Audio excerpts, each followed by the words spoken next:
falta un tornillo, que venga un mecánico. ¿Para qué, don Carlos? A ver si te puede arreglar.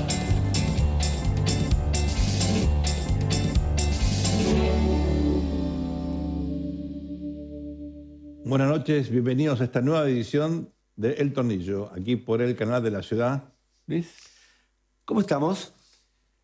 observando un fenómeno que por lo menos para mí es medio contradictorio y hasta sorpresivo, y es que estamos en una dinámica doméstica en Argentina, mirando la región, pasa lo mismo en el mundo también, dominada por hiperpresidentes, ¿no? Por figuras de corte muy personalista, caudillista, que tratan de dejar su legado, su impronta, que ponen todo en términos de el yo y no el nosotros.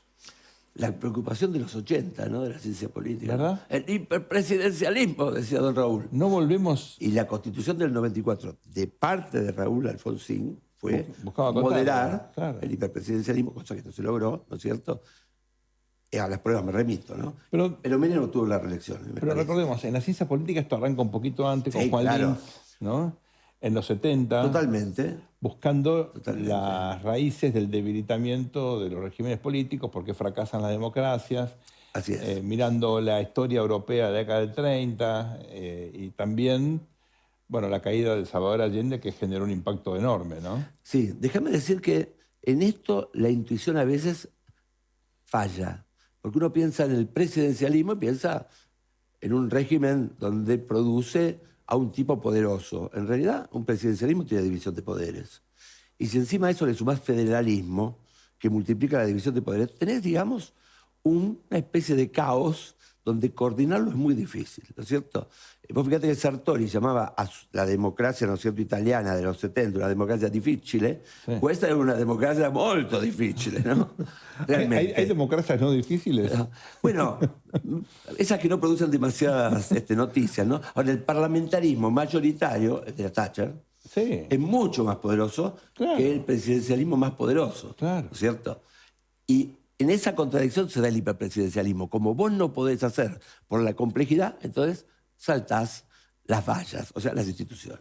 Ahora, vos podés tener líderes personalistas, fuertes, predominantes, a veces incluso abrasivos, en regímenes presidencialistas y en regímenes Totalmente. parlamentarios, Claro. o incluso regímenes así, bueno, semipresidencialistas, como el caso de Francia, ¿no? Es cierto que vamos a una convergencia que al pasar por arriba de las instituciones, ¿no es cierto? Estilos. El presidente se comunica directamente, ¿no es cierto?, con la gente a través de los medios, y que es una característica donde confluyen muchas cosas, ¿no? Porque por un lado está nuestra tradición caudillista. ¿Te acuerdas del libro de Vélez? El libro, ¿no Extraordinario. es cierto? Que nos centraba en que, bueno, no éramos puritanos, sino purotanos, vamos a decirlo simplemente, ¿no? Después, Algún gallego había, algún paisano también. Sí, obviamente. Los meto todo en la misma cosa. El Imperio Romano hizo estrago. Entonces, después, Sergio, tenemos la cuestión de las crisis en la Argentina, ¿no? Que demandan un piloto de tormenta y qué sé yo. Por otro lado, este mundo de hoy quiere todo inmediatamente porque tiene información inmediata, ¿no es cierto? Y entonces vos pedís gestión. ¿Cómo va a tardar que va a pasar de una cámara a otra, qué sé yo? Y finalmente estamos con un diseño institucional del siglo XVIII. En eso tiene razón. Ahora, estamos en un mundo diverso, complejo, pero donde el decisionismo impera, ¿no? Donde tenés personas... Y garpa encima, si te va bien. Bueno, a eso iba. Primero, está protagonizado por personas que no tienen poder intrínseco, sino porque representan estados. Es decir, es un mundo de estados, curiosamente, después de la globalización, Totalmente. después... Aunque esté copado por empresarios por ahí, de Estados Sí, Unidos. está bien, ¿no es pero cierto? No importa. tienen poder porque llegan a controlar Claro. los recursos del Bueno, Estado. o como ¿no? el caso argentino, que está en contra del Estado, ¿no? Supuestamente. ¿No es cierto? Pero desde el Estado puede hacer lo que está haciendo. Claro, ¿no? si no sería No, irrelevante. en un programa de televisión no lo haría. Mirá, nosotros fíjate lo que nos pasa.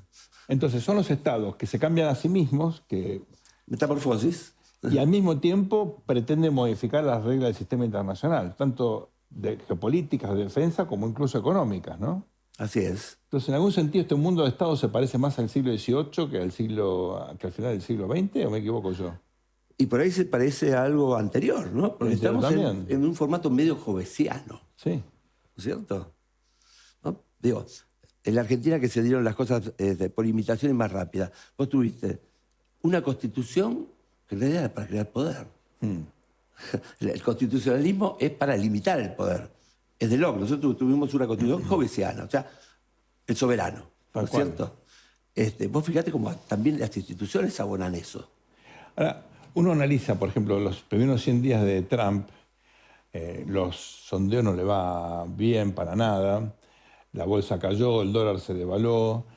Tenés, por supuesto, esto puede modificarse por la opinión pública, es volátil, ¿no? Pero en principio uno podría afirmar que el hiperpresidencialismo es casi binario. O te va muy bien y la gente te apoya, Así o es. te va mal y la gente... Bueno, Totalmente. Depende de la efectividad.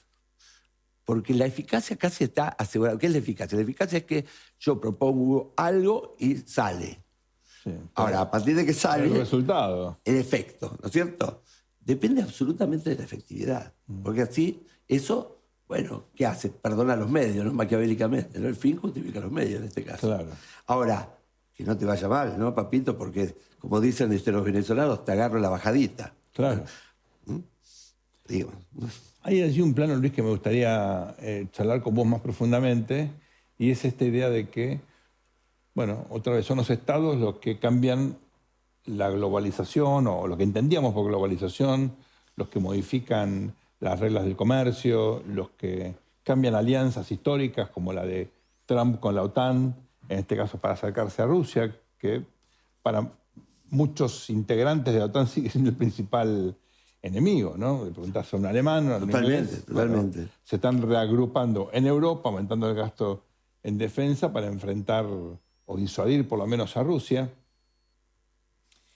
¿Tanto poder tienen los presidentes como para poder reescribir o rediseñar las reglas del sistema internacional? bueno, pareciera que sí, y lo creíamos imposible porque considerábamos que estos presidentes de potencias estaban de alguna manera controlados así mismo por una sociedad fuerte, ¿no? Por burguesías nacionales, ¿no es cierto? Por establishment, por alguien que le decía, mira, este es el camino, ¿no es cierto?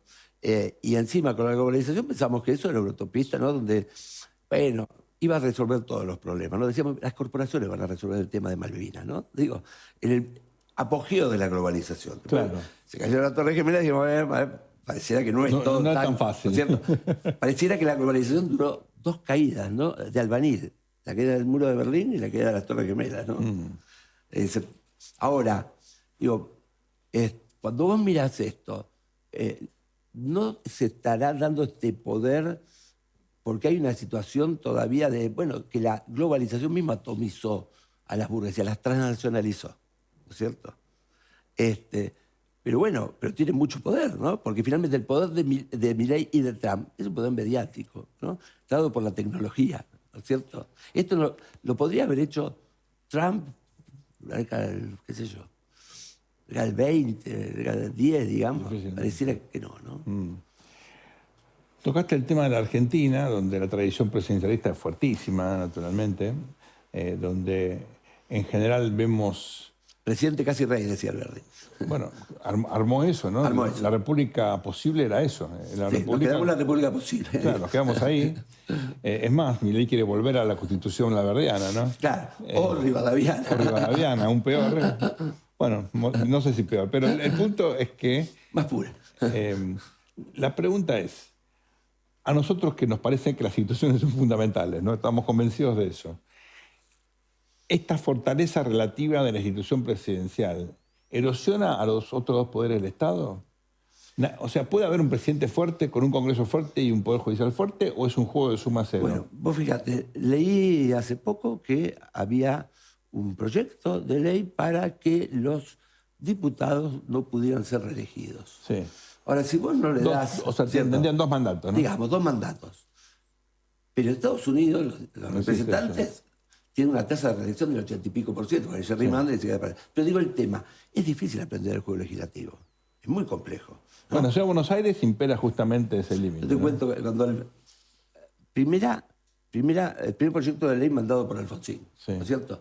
Pugliese, que estaba presidiendo la Cámara de Diputados, tuvo que instruirle a los diputados, ¿no es cierto? El bloque radical va a votar por la afirmativa palanca para abajo. Digo, lo más mínimo. Ahora, imagínate, digo, las estrategias, las tácticas, ¿no es cierto?, los juegos. Eso se aprende con muchos años de tener, digamos, asentadoras nalgas en la banca, ¿no?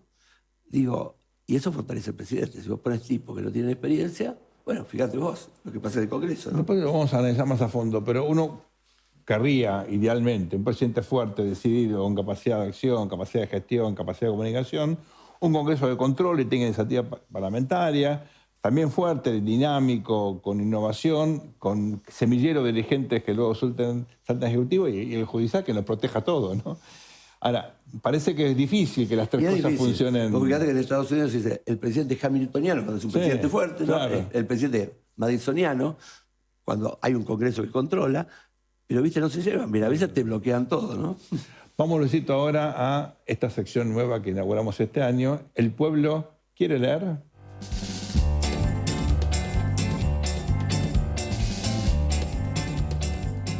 Un país al margen de la ley, escrito por Carlos Nino, un filósofo, jurista argentino, lamentablemente ya fallecido. Fue el asesor de Alfonsín, Presidente del Consejo de Consolidación. de la democracia, autor de un proyecto de reforma de la Constitución, de una nueva ley de medios, entre otras muchas cosas. Era un ente, el Consejo para la Consolidación de la Democracia, que producía proyectos de ley que luego obviamente iban al Parlamento.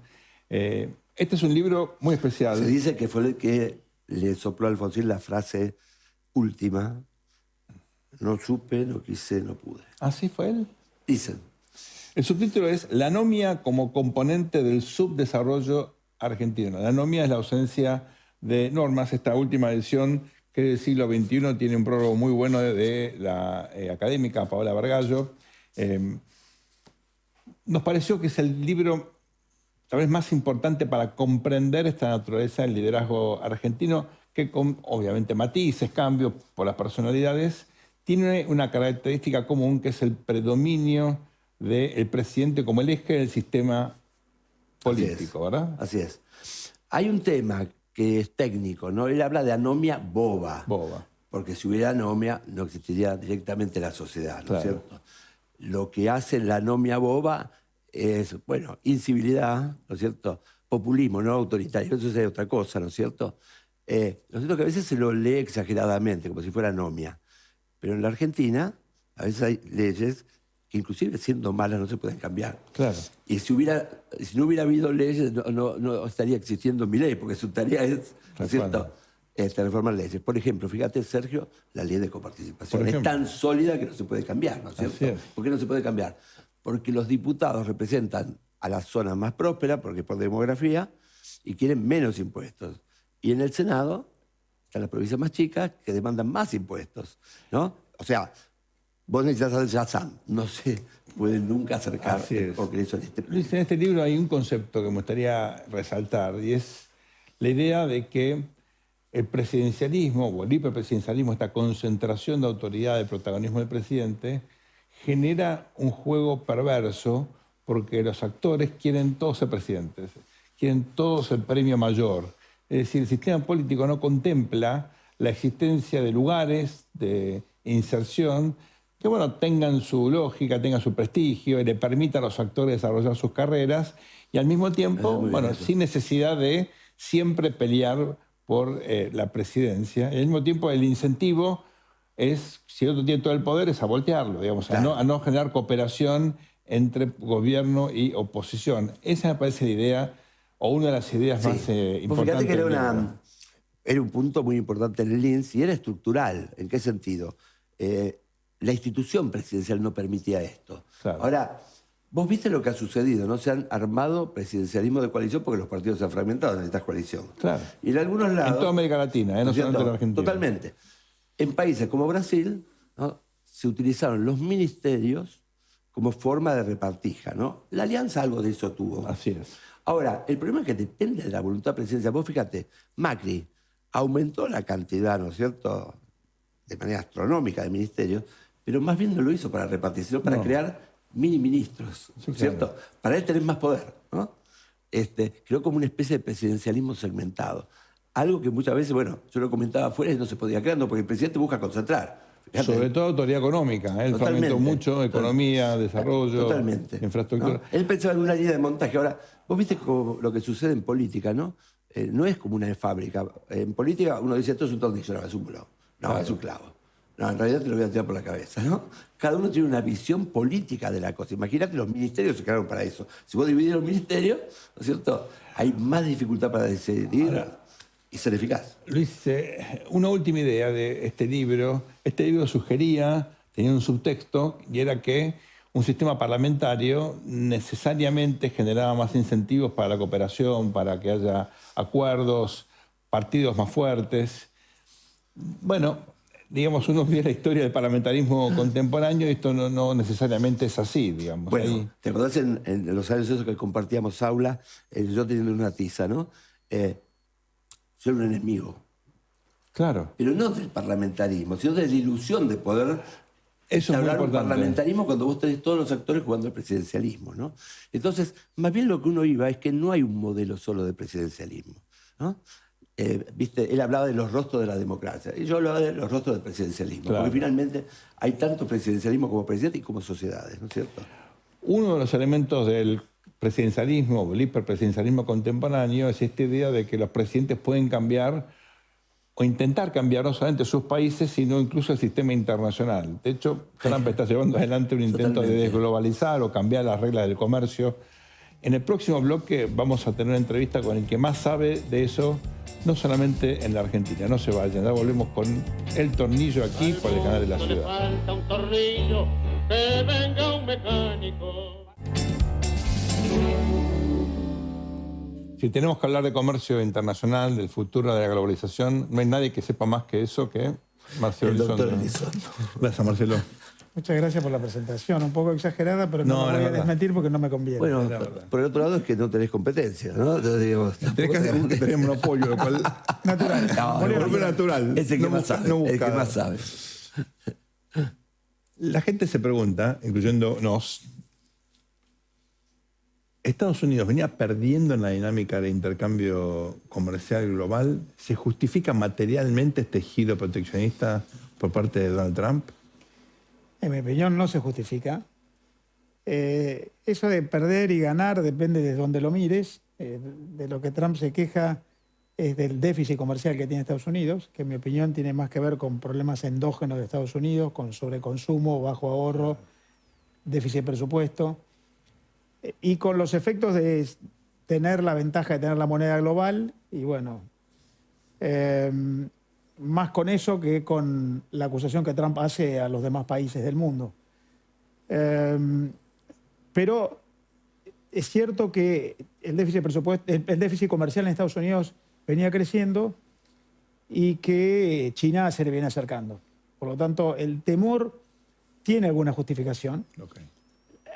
La crítica que Trump hace a algún trato que recibe de determinados otros países también tiene algunos puntos de justificación y de razón.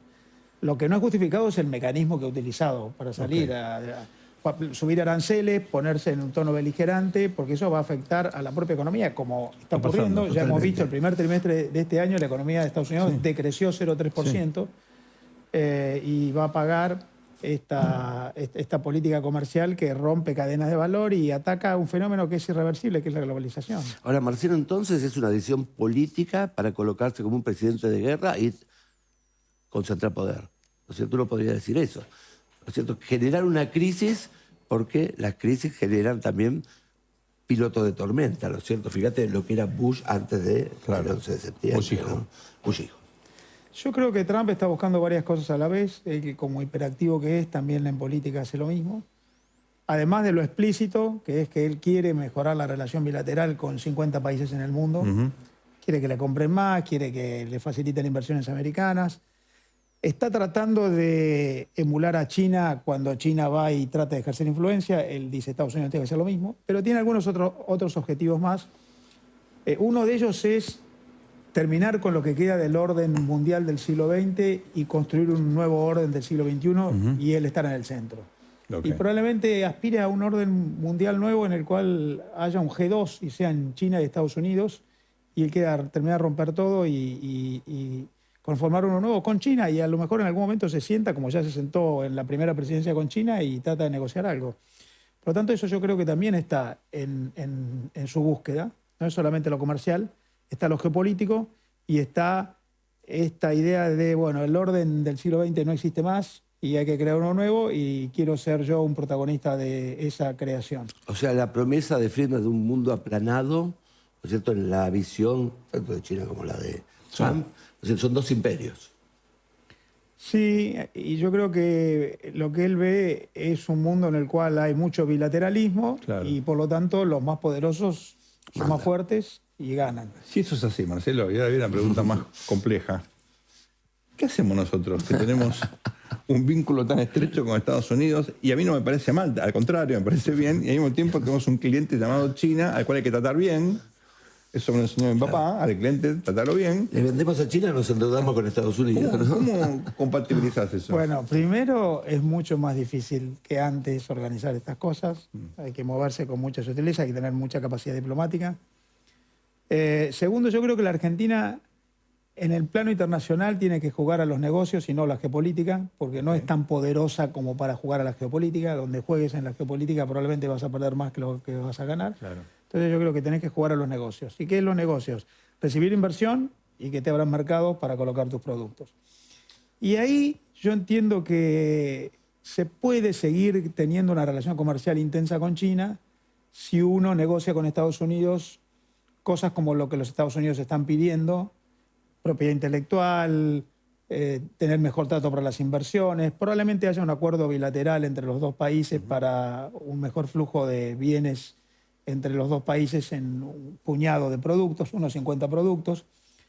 Jugando los negocios, acercándose a Estados Unidos, como es la decisión de Milei, y sin entrar en zonas conflictivas, se va a poder seguir comprando y vendiendo con China, porque además es lo que van a hacer todos los demás. Claro, Estados Unidos va a hacer eso, va a comerciar con Estados Unidos, no con China. Hoy el comercio entre Estados Unidos y China está casi obturado por la suba de los aranceles. Claro. Trump subió los aranceles a todos, se los bajó para jugando negociar, a China, ¿no? pero con China no. Claro. Pero con China ya empezó a hacer excepciones, porque después que subió los aranceles dijo, bueno, pero para las computadoras, los teléfonos celulares y los electrónicos no. Claro. Y ser un porcentaje enorme del intercambio. Me parece que Elon Musk le golpeó la puerta. Mr. President. Maestro, a mí me parece que Trump en el fondo busca negociar, busca hacerse fuerte y negociar, incluso negociar con China.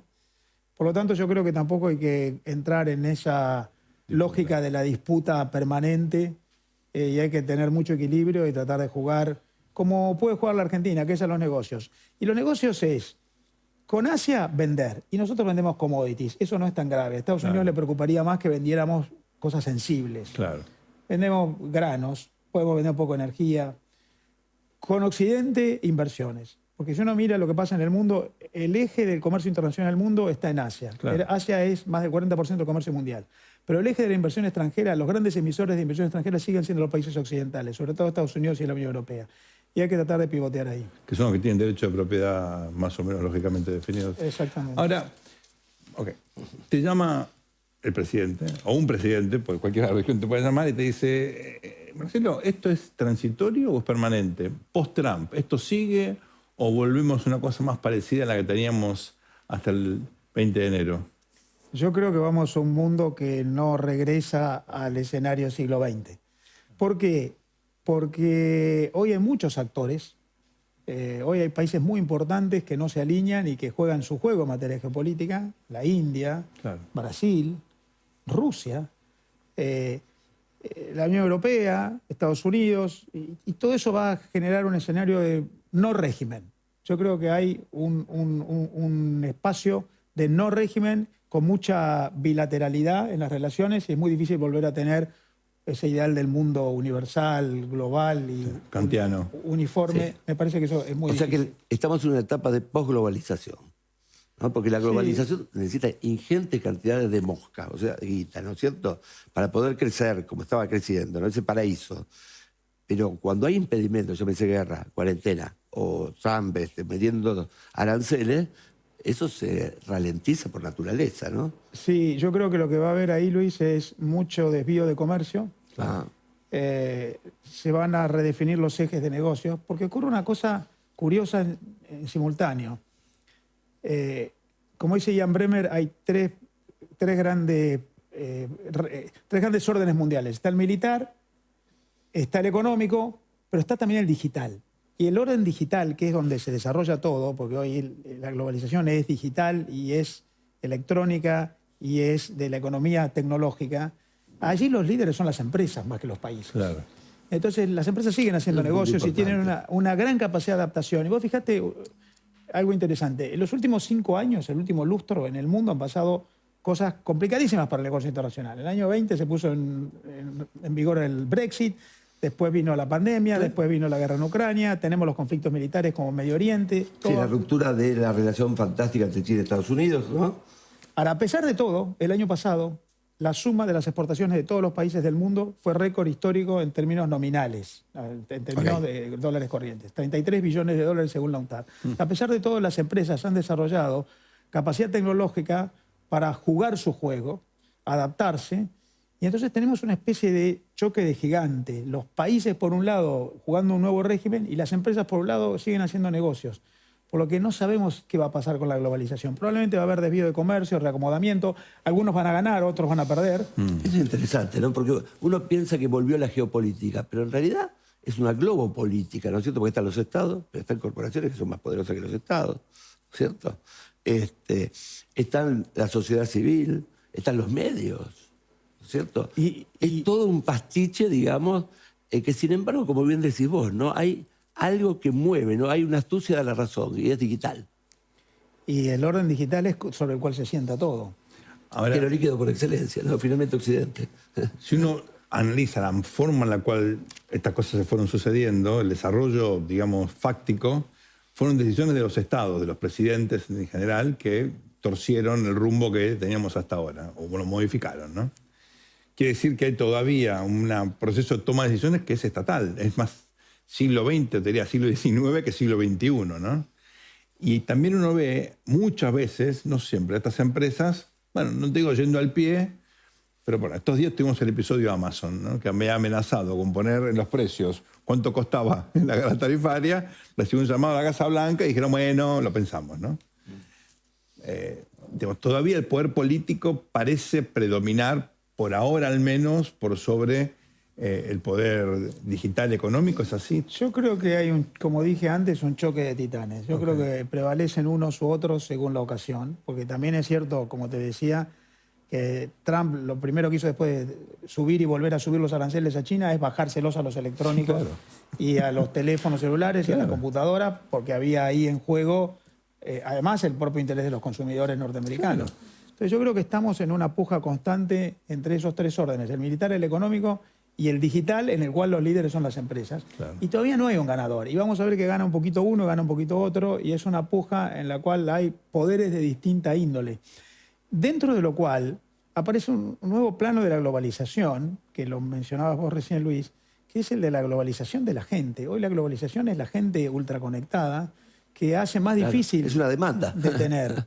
¿No? Entonces... atender electoralmente, digo. Yo creo que... Por eso digo que hablo de un no régimen. Cuando me metí, le pedí al ChatGPT cuál es el antónimo de régimen, me dijo anarquía. Sí. Bueno, no sé si llegamos a tanto, pero la verdad es que es un mundo que está tratando de encontrar lugares. Mientras tanto, lo que va ocurriendo es que se van formando clubes de amigos. O sea, hay espacio para la internacionalidad, pero es una internacionalidad fraccionada. Okay. Lo que tenés son de club. países que se van juntando entre sí, que van generando acuerdos entre sí, y el que está ahí adentro tiene internacionalidad, no global, regional, y el que está afuera queda discriminado. Y eso, por ejemplo, se manifiesta en que el mundo sigue firmando tratados de libre comercio. Sí, claro. Eso te voy a decir. Claro. Ahora, hay dos cuestiones ahí, ¿no? La primera paradoja es un empresario el que está a cargo de la política, ¿no? En Estados Unidos. Sí, atendido, bueno, es que hizo el lío, ¿no? Atendido por sus dueños, sin embargo, vos fíjate qué desbarajuste, ¿no es cierto?, capitalista hizo. Sí, claro. Esto nos llama que no hay una burguesía, sino que hay sectores, y menos cuando son mega empresarios, ¿no es cierto? Porque seguramente Elon Musk piensa muy diferente que Trump. Lo dice, sin duda. ¿Cierto? Es que dentro del gobierno de Trump hay gente... Entonces uno tiende a pensar marxistamente, sí. bueno, la burguesía, en esta época globalizada hay tanto, ¿no? Y la otra, no hay anarquía, hay inarquía. La anarquía es una situación donde todo el mundo tiene el mismo poder. y choca. Y anarquía es un desbarajuste. Iba a decir la famosa frase de las pequeñas republiquetas brasileras, pero hoy estoy educado. En ese contexto, vuelvo a la toma de decisiones, ¿no? Si los estados siguen siendo actores fundamentales, hay también ahí una contradicción, porque vos decís, son actores cada vez más predominantes, al mismo tiempo quieren achicar los gobiernos, quieren desregular, están buscando como modificar el tipo de gobernanza internamente, ¿no? Incluso Trump. Incluso Trump. ¿No te resulta eso contradictorio? Bueno, para mí eso tiene que ver con parte de este fenómeno que es muy complejo. Es muy difícil concluir, hacer conclusiones cuando está cambiando el régimen, porque Buen todo punto. se mueve. Entonces, ¿en qué estamos? Estamos en un proceso de cambio. Claro. Cuando vos estás en un proceso de cambio, todavía no llegaste a ningún lado, por lo tanto es muy difícil hacer conclusiones. Entonces pasan estas cosas contradictorias. Los estados son más poderosos en lo geopolítico que en lo interno, porque en lo interno es donde el orden de las empresas prevalece. Claro. Entonces los estados están muy bueno. reduciendo su intervencionismo económico porque las empresas han desarrollado una capacidad tecnológica superior al control que pueden tener los estados. Entonces hay desregulación o baja de impuestos, lo que a mí me gusta llamar el competitivismo, que es lo que está planteando Trump. Trump Claro, dice, totalmente. cierto, te voy a subir los costos porque van a subir los aranceles, pero te voy a bajar los costos porque te voy a bajar los impuestos Claro. y te voy a bajar las regulaciones, y lo mismo está haciendo Milei y lo mismo están haciendo muchos otros. Muchos otros. En Incluso muchos en el países. Reino Unido, un gobierno laborista. Exactamente, y lo está anunciando el nuevo inminente canciller alemán, Así es. porque además quien no lo hace padece el costo de, en ese competitivismo, perder. Sí. Entonces, yo creo que hay muchas fuerzas que están jugando, chocando una contra la otra, a veces prevalece una, a veces prevalece la otra, pero a nivel interno, efectivamente, hay una prevalencia de la capacidad de influencia de la revolución tecnológica impuesta por las empresas, que hace que el sector público como interventor en la economía doméstica hoy es menos poderoso que antes. Hay un área, Marcelo, que se puso de moda estos días por el incidente en la península ibérica del sur de Francia, que es esto de los ciberataques, donde parece haber una especie de confluencia entre estados, porque en definitiva detrás de esto hay estados, y la tecnología que se convirtió en un arma letal, ¿no? ¿Eso te parece que llegó para quedarse también como amenaza o es una fantasía muy vinculada a la ciencia ficción? No, yo creo que es una amenaza, claramente. Pues, todo avance tiene sus ventajas y sus Y su desventajas. Frankenstein. Y este cibermundo tiene las ventajas de la revolución tecnológica en materia de salud pública, en materia de capacidad de producir alimentos y en materia de comunicarnos entre todos, pero tiene la desventaja de la vulnerabilidad. Impresionante. Y vos fíjate que el 80% de todos los satélites que están dando vuelta alrededor del planeta son de empresas privadas. Sí. Esto es algo impensable hace 30 años.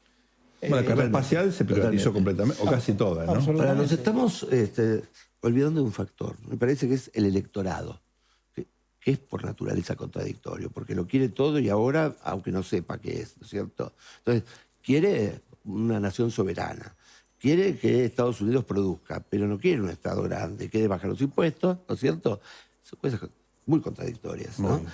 Y que se dan encima en un momento de conocimiento instantáneo, ¿no? Porque antes, bueno, tomabas una decisión a que la gente se enteraba, ¿no? Ahora es inmediato. Entonces, esa Bueno, presión para un presidente encima, que depende de la opinión pública. ¿no? Como Milei. Ese inmediatismo, ustedes, Sergio, como profesionales de esto que son, lo saben mejor que yo, está generando un problema político serio que lo estamos viendo. Aquella idea de que la política está compuesta de la fase agonal y la fase arquitectónica. Claro. La fase agonal es la lucha por el poder, la fase arquitectónica es, una vez que tengo el poder, construyo una sociedad. El inmediatismo del que hablas hace que la fase agonal se come a la fase arquitectónica, porque la fase agonal es incluso parte de la arquitectónica. Totalmente. Si yo no estoy en la disputa política permanente por el inmediatismo, entonces pierdo capacidad política. Entonces, por eso tenemos conflictos internos todo el tiempo, por eso ganan los conflicteros, Sí, totalmente. ganan los beligerantes, porque además eso los hace mantener el poder como consecuencia del inmediatismo, porque eso es lo que atrae la atención bien, popular eso sí. y lo que genera capital político, lo cual además hace Y más salen las incómodo noticias, ¿no? Y queda como un macho. y hace más incómodo el ejercicio de la fase arquitectónica, porque hace más conflictiva la sociedad. Totalmente. Pero el inmediatismo hace que ya no tengas líderes políticos que eran administradores de la cosa pública. Hoy tenés encargados de resolver problemas puntuales y todo se hace más líquido y más cortito Y eso pasa incluso en los liderazgos dentro de las propias empresas, no solamente de la Por política. supuesto. Cuando analizas toma de decisiones, hay siempre alguien que te dice, cuidado que hay consecuencias no deseadas o hay procesos en los cuales la dinámica se independiza de la voluntad de los actores, cosa que pasa muy a menudo en política, ¿no? ¿Vos crees que este proceso de desglobalización puede caer en alguna dinámica conflictiva, en un amesetamiento donde todos pierdan, donde en definitiva se trabe y sea difícil romper el equilibrio que puede llegar a generarse? A mí no me gusta hacer predicciones, porque uno generalmente se equivoca. Creo que hay un riesgo de que haya, por lo menos temporariamente, algún detenimiento de la evolución económica mundial, pero me parece que la propia fuerza de la globalización económica va a hacer que eso después, tarde o temprano, quizás con un bypass, retome su energía creadora. Creo que estamos en un momento de cambio de régimen con mucha complicación que va a afectar el crecimiento de la economía global y del comercio internacional. Ya hay previsiones de detenimiento o de crecimiento más leve o algunos hasta de recesión. Depende mucho de a dónde terminen los Estados Unidos. Si Estados Unidos, con estos 70 países con los que se ha puesto a negociar después de bajar los aranceles, después de haberlos subido, termina negociando más o menos bien, bueno, va a ser más tenue. Si esto termina mal y las negociaciones no funcionan, Claro. eso va a ser más complicado. Ahora, más tarde o más temprano, las sociedades son tan poderosas que van a reclamar bienestar. Y hoy el bienestar requiere economía conectada. Ahora, Marcelo, un punto es que pensábamos que la sociedad estadounidense era tan poderosa que un Trump no iba a poder hacer esto. Puede ser que la burguesía nacional se haya transnacionalizado tanto que haya perdido poder interno en Estados Unidos. De veto. ¿No es cierto? Porque uno decía, está el andarivel, están las instituciones, va para allá, ¿no? ¿Qué es lo que faltaba en la Argentina? Se está argentinizando el mundo, que es una suerte de balcanización y dependencia del Estado. Es que lo que yo creo que ocurre es que en el siglo XXI tenemos en crisis las instituciones entendidas como colectivos. Los colectivos están en crisis. La familia tradicional no existe más o existe menos. Las iglesias están vacías, los sindicatos representan menos a los trabajadores, en la escuela no se aprende en YouTube.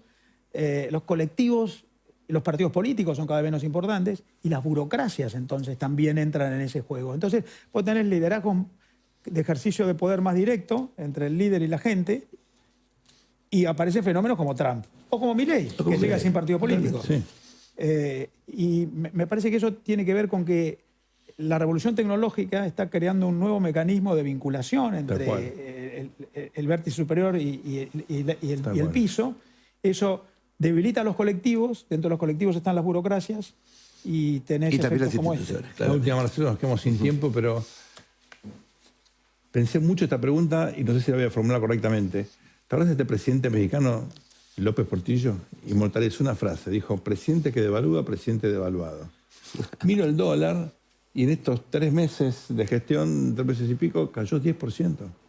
Y la popularidad de Trump cayó. Y la también. popularidad también. ¿No estaremos en un fenómeno que puede terminar erosionando tanto el prestigio, la confianza en el gobierno, en el propio presidente Trump, que pueda revertirse o quedar en la nada? O sea, ¿estamos ante algo que es una realidad que va a ocurrir o que hay que ver si efectivamente tiene capacidad de implementarlo? A mí me parece que Trump es menos lineal que lo que creemos, que juega fuerte y si tiene que retroceder, retrocede. Ya lo hizo en más de una ocasión.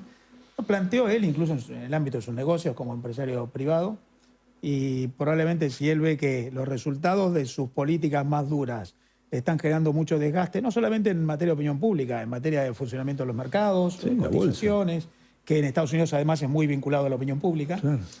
O el ahorro de los jubilados y la gente. Y de la gente común, el 60% de las familias americanas ahorra en acciones. Entonces probablemente él si tiene que retroceder o atenuar, lo va a hacer. Yo creo que él es menos lineal de lo que creemos.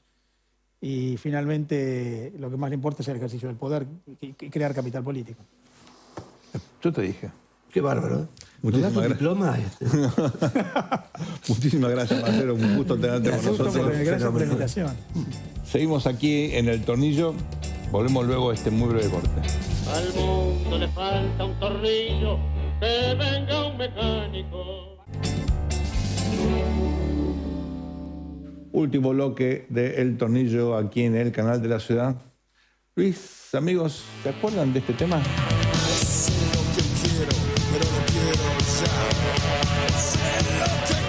El gran Luca Prodan, nada más y nada menos. Qué bárbaro. Adelantándose, como lo hacen los genios a sus Tenés un tiempos. aire. Digo, de la ceja para arriba tenés un aire. Algo, ¿no? ojalá tuviera algo de eso.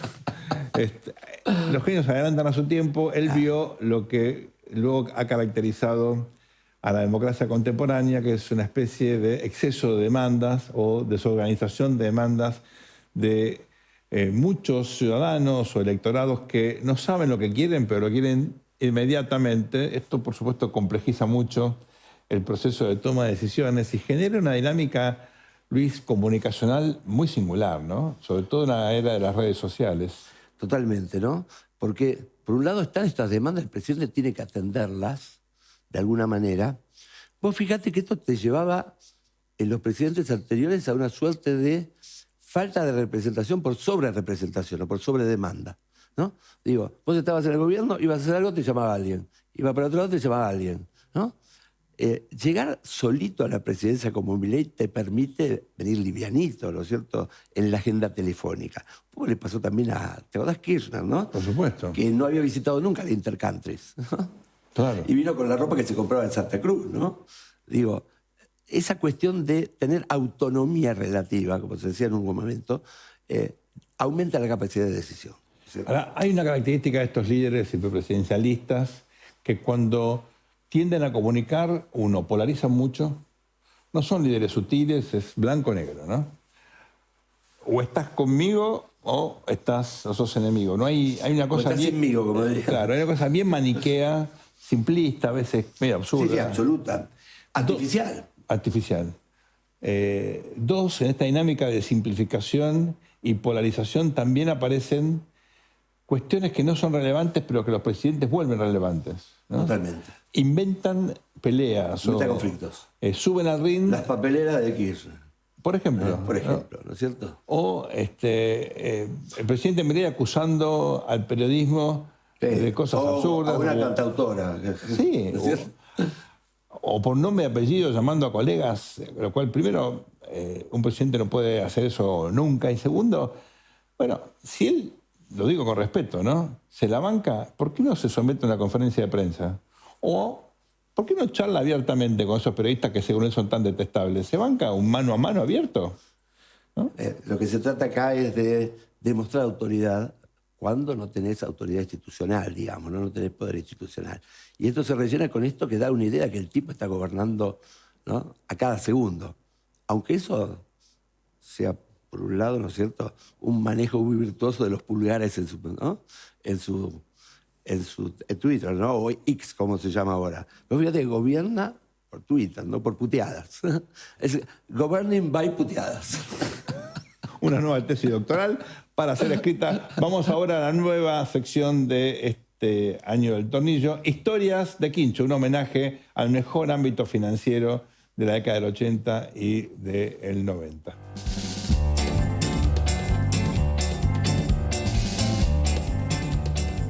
Esta semana vamos a recordar una anécdota, Luisito, nada más y nada menos que en un lugar que pudo haber pasado la historia como el Nuevo Anillaco, pero se quedó a mitad de camino. Bueno. La Ñata, Tigre, provincia de Buenos Pero Aires. jugar una fichita, porque viste que siempre está. Nunca se sabe, ¿no? Corría el año 2009. Y vos cuando tenés una democracia mediática, tenés el problema de tener candidatos. Y muchas veces los candidatos tenés el gobierno. ¿Cómo se resolvió eso? Con la idea de las testimoniales, ¿no es cierto? Se dice que las testimoniales no salió de Kirchner, en realidad salió de Daniel Scioli. Lo cierto es que en una conversación que yo tuve, ¿no?, Daniel me dijo que iba a ser candidato, ¿no? Candidato testimonial. Y entonces yo le dije, ¿y lo consultaste con Kirchner? ¿No? Y me dijo, pero Kirchner mide menos que yo, ¿cierto? Entonces, en la pura racionalidad política de Daniel, no le conviene. Yo dije, mirá que en política vos preferís perder a que gane tu segundo, porque te jubila, ¿cierto? Pasó eso. Finalmente, Kirchner comandó esa armada Brancaleone de todos funcionarios, estaba Massa, estaba todo. Me hizo contar como cuando un helicóptero del MI6 Nacha Guevara, se estrelló, ¿no? no, todo el mundo, se estrelló, ¿no es cierto?, en Escocia y iban todos juntos, se acabó la inteligencia británica, ¿no es cierto? Fue tremendo, ¿no? Y ganó ¿quién? Alguien al margen, ¿no es cierto? Pero que finalmente convocó mucho a los intendentes, ¿no? El Colorado de Narváez.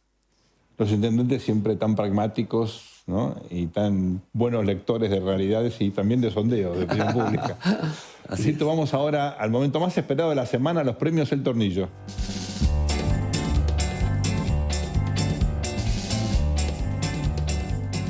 Tornillo de plata, ¿sabes para quién? ¿Para quién, Luis? Para el jefe de gabinete, Guillermo Franco. Porque utilizó todos los saberes de la casta, ¿no es cierto?, que los tiene mucho, porque ha sido realmente un político de consenso, Sí, ¿no?, toda la vida. al servicio de un político de convicción, ¿no es cierto? En este caso lo mandaron a él solito mi alma, ¿no es cierto?, sin demasiado estuche férreo que lo protegiera. A veces uno dice, estas son misiones suicidas, ¿no? Y por algo lo quieren suicidar. Uno puede pensar, ¿no? No es gratis pensar y estamos en democracia. Lo cierto es que cumplió ese rol de stopper, ¿no? Haciendo hasta por bar, alargando discursos, todo lo que hay que hacer en política. Porque finalmente la política es una actividad que tiene sus propias lógicas, ¿no es cierto? Y cada institución tiene su lógica. Por ejemplo, la visita de los ministros al Congreso, que es un rasgo parlamentario de nuestro presidencialismo, ¿cierto? El Congreso dice, vení para acá que te voy a cocinar, ¿no? Como la question time en Inglaterra. Hay que bancársela, ¿eh? Hay que bancársela. ¿Eh? Hay que bancársela. Pero total son tantas preguntas que uno puede tener la excusa. Y me costó leerlas todas, ¿no? Como 5.000 hubo. 5.000 preguntas. El Tornillo Dorado. Se está realizando en estos días la Feria del Libro, que es un acontecimiento cultural extraordinario. Extraordinario. Donde miles de personas concurren, los que pueden compran libros también, las editoriales hacen esfuerzos enormes para poner sus stands. Es una cosa de liturgia argentina, ¿no? Bueno, un rito. es una maravilla. Es una maravilla. Hay pocas ciudades en el mundo que tienen ferias de estas características. Y que va todo el mundo, de todos los Hay estratos en sociales. Frankfurt, hay Sí, sí. en México hay alguna, pero Claro. la verdad que la de Buenos Aires se instaló ya como un acontecimiento cultural. La cantidad de actividades que hay complementarias son notables. Argentina es también eso, una riqueza espectacular, una sociedad civil activa, reflexiva, diálogo, gente que escucha, que quiere aprender, que tiene curiosidad intelectual. La verdad, cuando uno se pregunta qué caracteriza a la Argentina, bueno, cosas como esta, ¿no? Como esta, ¿no? Y vienen escritores de todo el mundo porque la pasan bomba. Yo estuve También. en la conferencia de Pérez Reverte, ¿no? De este escritor de aventuras, ¿no es cierto? Como cuando leíamos en la colección Robin Hood. Tal cual. Está absolutamente llena una sala, la Enorme. José Hernández, enorme, ¿no? Todo el mundo atento, todo el mundo riéndose de cada guiño del tipo, ¿no? Y había gente de todos los estratos sociales, de todos. Así que eso habla de una Argentina, esperemos que se siga manteniendo. La Feria del Libro de Buenos Aires es expresión de pluralismo, de diversidad de ideas, de gente que piensa distinto, que se escucha, que tiene ganas de dialogar, de intercambiar opiniones. Todo eso contrasta muchas veces con la simpleza, la polarización, la simplificación que buscan estos hiperpresidentes que nos gobiernan en esta época. Y con estas contradicciones nos vamos a casa. Gracias por acompañarnos. Esto ha sido El Tornillo, aquí por el canal de la ciudad. Nos vemos el próximo domingo.